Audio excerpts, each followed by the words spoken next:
Hey guys, Andrew Esquivel here, back with another review, and today I'm going to be reviewing a product courtesy of a company called Balichun. Now today's product is supposed to be a luxury comforter or a duvet insert.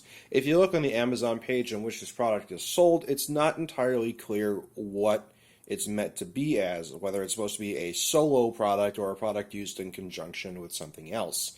In this case, we're going to be testing the product just by itself as a luxury comforter, as a solo product. Inside of the box, we have the luxury comforter, all packaged in plastic. Now, we're going to remove it from the plastic and place it on the bed, but initial thoughts right away, if you feel the thread counts of the material, it actually is very smooth and kind of nice. Now, this particular version of the product is their thinner version, designed for use during the summer. They also sell versions that are thicker, meaning they have more fill inside of them for better insulation for the winter. But since it's about to be summer, I figured, the summer version would be more appropriate to test. Now, this entire product is made of synthetic materials instead of using fill like down. This is to ensure that in case you have allergies to things like that, you should still be able to use this product. This is what the product looks like when it is draped over the side of a queen-size mattress. This is indeed the queen-size version of this comforter, so all in all, it fits the mattress relatively well. Now, there's something very, very important that I need to talk about before I go into reviewing this product at all. This product is heavily based off of comfort. And the thing about comfort is, it's a very subjective concept and experience, and it's almost impossible to quantify empirically what comfort is, because everyone's idea of comfort is a little different.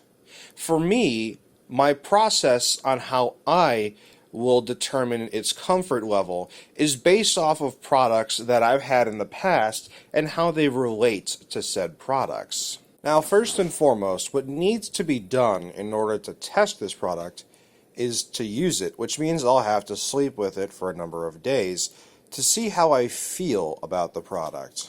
So, in order to properly test out this product, I need to actually go to sleep and use it. Now, I've already done so last night, which is why you see me laying in the bed right here, because we're going to talk about how comfortable it is.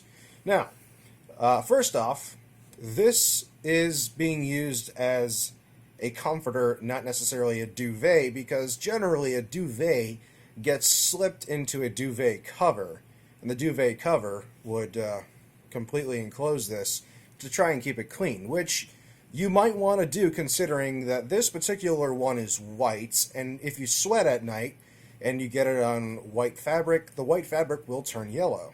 Now, that being said, I'm using it as a comforter instead because I want to gauge the quality of the product itself, not some cover that goes over it. And that leads me into a few points about this that become very apparent very quickly. It's very good at insulating. Let's put it like that. Now, it is a goose down alternative, and goose down feathers are very good at insulating. And this is the summer version of this particular product, which means it's not as thick, so it doesn't contain as thick of a layer of this synthetic fill for insulating as the winter versions would.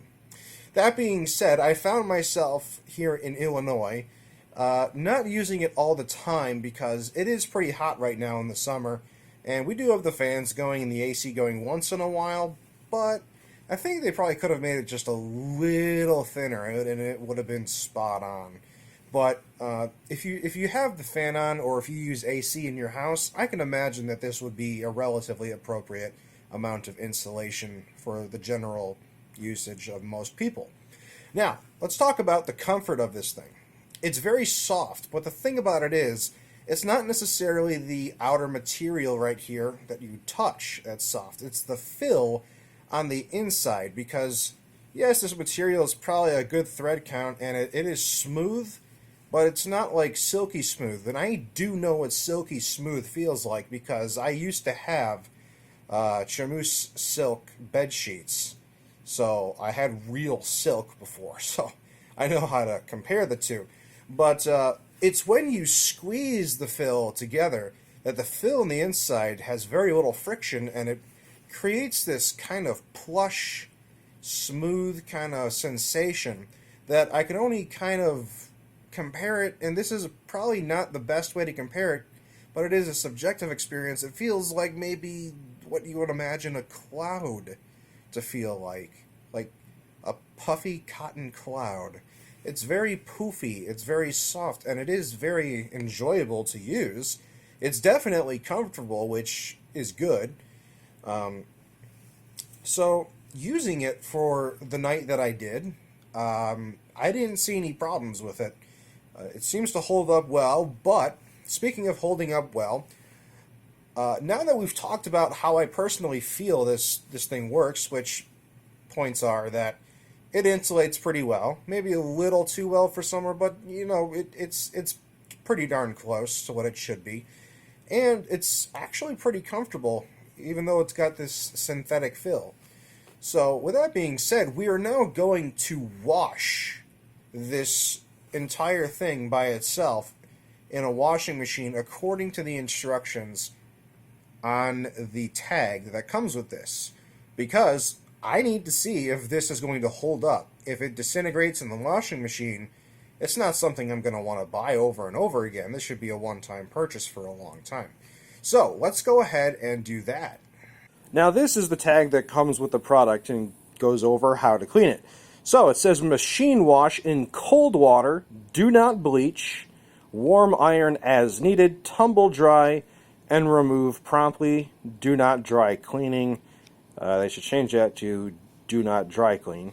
But, you know, as this says, it's products made in China, 100% hypoallergenic polyester. So, we are going to wash it to the exact specs of this right here. So, let's go ahead and do that and see how it holds up, huh? So at this point, we are going to put the comforter through the wash to ensure that it can indeed handle being washed by a machine and not tear itself to shreds. So what we have here is a very basic washer and dryer. This just having several modes as opposed to a ton of different modes. And the dryer over here having very simple drying options. Is a top loader right here with an agitator in the center, and we have here a tumble dryer, as it says to tumble dry, which is once again machine wash in cold water, do not bleach, warm iron as needed, and tumble dry and remove promptly, and do not dry clean. So first off, machine wash in cold water. We are going to do cold water. I know it says dark colors on this washing machine, but, well, we're going to follow the instructions rather than the machine. And we're going to set it to heavy wash because I really do want to test to make sure this thing can handle as much cleaning force as possible. So, pull that out and we start to hear the washing machine fill up with cold water. Now the heavy wash really just means that it's going to be moving around in the agitator for a little longer than it would on regular wash or rinse and spin. So, we have a selection of different types of cleaning agents to add to the water, but for this, we're going to be using Woolite, which is for more delicate stuff. I could go with a much more, how should I say, thorough cleaning agent that has more stuff that's going to be more tough on stains. But since we don't really have a lot of stains, we're just going to use something designed for gentle linens and such. Okay, so we have the comforter inside of the washing machine. The washing machine is still filling up with cold water, and I made sure to kind of snake it around the way it should, so that way the washing machine isn't uneven in terms of the weight distribution.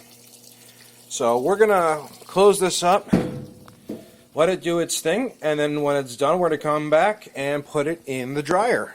So the comforter has just finished washing, and we're going to take it out and inspect it really quick. A quick analysis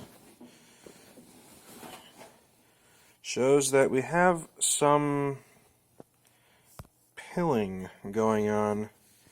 Some white fuzzies. Could be indicative of a spot that maybe was torn open, or perhaps some leftovers from a previous wash. We're going to take a better look and make sure that there's nothing that has particularly come undone.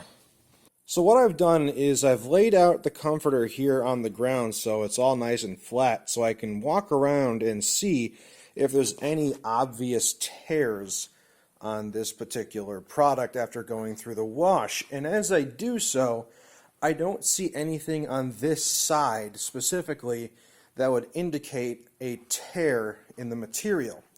That being said, I did notice that down here there appears to be some sort of fabric on the inside that did have a tearing noise when I was moving it.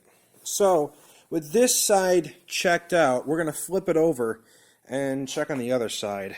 So I've just flipped it over and I'm doing a walk around, and there's nothing on the material that would suggest that there's an obvious tear. Walking around, you can definitely feel that the fill is still as cloud fluffy, as I like to put it, as it was before the wash. So without any obvious tears, I'm thinking that the little pilling that I'm seeing on the material is probably leftovers from a previous wash. So we can go ahead and put it in the dryer and make sure that everything is a-okay with a full wash and dry cycle. So now we've come to the last part of our testing, which is making sure the entire comforter stays intact through the drying cycle as well. Now this is a tumble dryer, so the tag did say to dry it with tumble dry. It did not say what heat to dry the material at. Granted, yes, it is full of polyester, so it's more of a synthetic material. We're going to go with medium heat, so it's not hot, but it's not low heat either. It's somewhere in the middle. And we're going to heat it for around 70 minutes, as medium heat really isn't all that hot in this particular dryer. So at this point, the comforter has been dried, and we have it laying out again to check and see if drying it has caused any obvious failures in the fabric. Walking around, there's no obvious signs of any tears, at least not on this side. So with that being said, we're going to flip it over really quick and take it from there. Alright, so I just flipped it over and I'm looking on the other side, and once again, there does not appear to be any obvious tearing signs on the fabric. Now, with that being said, let's put it back in the bed and go over my final thoughts on this particular comforter. So once again, I am laying here with this comforter, and we're going to kind of go over my final thoughts here on the product. Now, to give a quick recap of what's happened, something you didn't see is I've been using this blanket for 3 days now. And of those days, I have actually quite enjoyed using it, and today was the only day that I decided to make sure that it can handle going through a washing cycle. A key thing to remember about what just happened, or what you saw with the washing cycle, is my washer and dryer is not high-tech in the slightest. It doesn't have any great features for delicate fabrics. And yet, it appears that this particular comforter held up quite nicely. After it got washed and dried, the fill still feels the same, and I still have this strange inability to explain exactly how it feels. It's not exactly like a fill I've ever felt before, and when you squeeze it, it feels like there's very little friction on the inside, and the closest thing I can think of is like a cottony, poofy cloud. And that really has nothing to do, once again, with the outer material. It's whatever this stuff is actually filled with. But now that we've gone over all the major points that I wanted to talk about with the product in detail, let's just go over a quick bullet point review of what we've learned so far about this particular product. 1, it's comfy. 2, it does insulate quite well, perhaps maybe a little too well for summer, but that largely depends on where you live, as summer for everyone is a little different, so I can't really dock them for that. And 3, it does hold up pretty well after being washed. Even though my washer and dryer are terribly old and don't have any good features, it still held up, which is a good sign. So, yes, it's comfy, it's warm, it's looks like it's going to hold up at least for a number of washes, because I can't find any particular signs of wear. So would I recommend it? Yeah, I think I would. I can't see anything wrong with the product. And as I said in the beginning, a lot of what this product is comes down to personal opinion, and it's hard to empirically express how comfortable something is. So, once again, that really relies on the individual user. However, by testing the durability, we can say with a reasonable amount of certainty that your investment shouldn't be wasted within a short amount of time. Now, of course, everything has a lifetime limit in terms of how many washes it can handle before it eventually breaks down. And I'm sure this is no different. Every material and fabric is the same way, whether it's this polyester or my Duluth Flex fire hose work canvas. So everything has a lifetime, but in the end, I think this is a pretty good product. I came into it not really knowing what to expect and not really knowing how to feel about it or how to review it the proper way, but for what it is, I think I've covered all the bases. So with that being said, thanks for watching, everyone. Don't forget to comment, rate, subscribe, show your friends, check out my other videos. I got plenty of them. And as always, I'll see you next time. Sweet dreams.